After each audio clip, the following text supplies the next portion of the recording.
bit different here today. Picked up an ATV for a couple bucks. The guy said that it turned over, but wouldn't start, and that he had it running last year. Kids used it. This year he was taking it from the shed to get it ready for the season. He got off of it, went and did something, come back and saw it was smoking, and then it wouldn't start after that. He said that a mouse had gotten into the wiring harness and it chewed through one of the wires that goes down to the shift indicator on it, and that he tried to bypass it off of the connection here, and he figured that it must have burned deeper down into the harness than where he spliced it. You'll see how far down it did burn.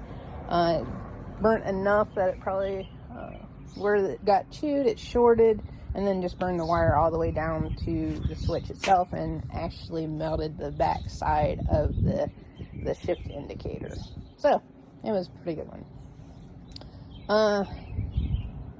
So since it turned over, I can get about anything to run as long as the engine's free on it. Well, I shouldn't say that, because my golf cart, the engine was stuck on it, and I got it running within an hour, and driving and doing all sorts of things. So anyway, so I brought it home, and then started tearing into it. I took all the plastics off and started looking into the switch down here. So I actually cut it. It's still in the four-wheeler. I did find a replacement part for it. So what I tried to do is repair what was there. That didn't work so well. It didn't have spark, so that led me to believe it was either it doesn't recognize that it's in neutral, or that there was something else going on. So I started repairing the places that had electrical tape, where this quote-unquote mouse had chewed through the wires. I ended up soldering some wires, especially to the safety switch on the foot pedal, or the foot brake, and repairing that. I started repairing some other things. This was loose, and you kind of had to push in on it to be able to turn the key to get power to it. It did have a remote start and stop on it, and quote-unquote a alarm. This is an Off Brand ATV, so relatively inexpensive to buy them new versus, your Hondas and Yamahas and KTMs and all the other ones. These half-heartedly worked. You go to start it, this one blinked, don't know what was going on with the neutral, so you had no idea what gear it was in. So I started going through and repairing all these places that had electrical tape. And then I decided to take and look at the harness a little bit more closely. So all these places that have electrical tape, either the wires are twisted together, or they were twisted with a little bit of solder and then covered up with electrical tape. And I'm like thinking, this is not a good thing. So I went online, found a complete harness. It's a little bit different, because this one has two headlight controls, because it does have your standard headlight and then the headlight up top. The one I got only has the one headlight control, which is fine. But I got it for like 30 bucks. It came with new relays, ignition switch, your inverter, your CDI, coil, new plug, new ignition switch. Came with everything. So as I was pulling this harness apart to replace this, and then I decided that I was going to try and wire this in, I came across this. Let me find this menagerie. So this person decided to twist all the black wires together, put a dab of solder on it, and tape it back up. And then he kind of taped all these other things, because I think he was trying to fix it, and he had no idea what color went with what, so he just assumed all black went together. With these wiring harnesses, that is not how it works, because they just kind of took whatever colors, and you'll see that, say this one's red and black goes to blue and red. So there was that issue. The other issue I noticed is that this comes off of the stator, and there's only 2 wires here. There are 5, 1, 2, 3, 4, 5 wires that comes off the stator, and once again, like I said, this one only had 2, so that's a big issue there. So I don't know what they did.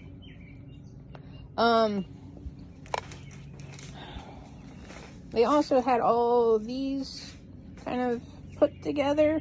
I went through and cleaned those up because, like I said, I wanted to try and reuse this harness, and I don't think I'm going to be able to. So I'm going to figure out a different way to wire in the lights for it.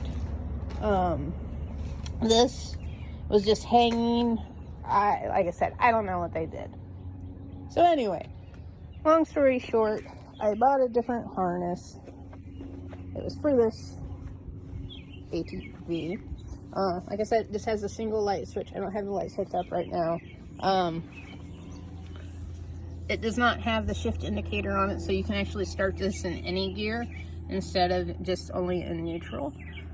So we put all of this on, and lo and behold, it starts, and we had fire. You'll see in the first segment of this video, in the videos, that is the first start on it, and it runs a little rough. We did end up taking off the fuel filter because it looked like it had never been changed. Drained out most of the gas out of this thing because it looked like old gas, so I don't know really if this thing had ran last year. I need to replace the fuel or the air filter on it. I want to get a new fuel filter and put on it. Thinking about upgrading the carb to a higher performance carb, and I'll be upgrading to an LED brake light on it.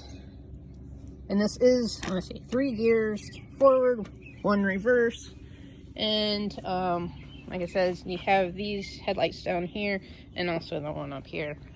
So now it runs. It runs fairly good. It does have drum brakes in the front. Had to do some adjustments on that because the front brakes were not stopping whatsoever, so that was a little sketchy. And the back one is a disc brake on it. It works perfectly fine. You barely touch the foot pedal and you're coming to a sliding stop. Also kind of want to upgrade the exhaust on it. So now it runs like a champ. You'll see in the second segment of the video, after it's warmed up, how well it just sits in idles. It's still kind of that way. Like I said, needs some carb work just to clean it up a little bit. But with these, typically, you have to let them warm up before they start running good. Did an oil change in it. Looked like it had never had an oil change a day in its life. Like I said, don't know what they did. So I took it up to my dad's. He has a little bit more acreage, so had some fun with it up there. This is a 125cc. It's a taotao motor ATV. You can basically find parts for these anywhere. Like I said, I paid a couple bucks for it. Now I could triple, quadruple my money off of this thing. But yeah, you can get like a whole motor for $300. So if this motor is shot, just throw a new one in there. Some of these off brands are, you buy them and once they're dead, they're throw away. This one, luckily, there's a bunch of aftermarket stuff for it, and you can also, like I said, find parts readily available for it. So, yeah, it runs great. This is considered a kid's ATV. Of course, I'm an adult, so it actually does pretty good with an adult on it. I mean, it's not like it's slow and bogs down. It runs pretty good. It does bog down a little bit, going through some thick grass in third gear going uphill. But doesn't everything do that unless you're like at, you know, a 500cc four-wheeler? I guess a 250 would be pretty good too, especially for an adult. Different gearing. But like I said, it only has 3 gears. 2 adults on it. It does run fine with 2 adults. Just don't go try to shift gears in between because you will get a little bit of chain skip off the sprockets with it. So yeah, fun little project. You'll see in the end of this video how well it does drive going on the road with an adult on it. Like I said, there's things I want to upgrade on it. Shocks would be one of them. Different foot pegs because, well, you know, an adult, yeah, my foot kind of is the size of this. So just some foot pegs, get rid of the bracket off the front and off the back. If I can't find foot pegs that work for this, I'll probably just end up cutting these off with a torch or something to give them a little bit more room. The shifter's a little awkward too because it's the double shifter on it instead of the single. So yeah, like I said, couple bucks, and $30 later with all new electronics, it runs like a champ. Enjoy the video.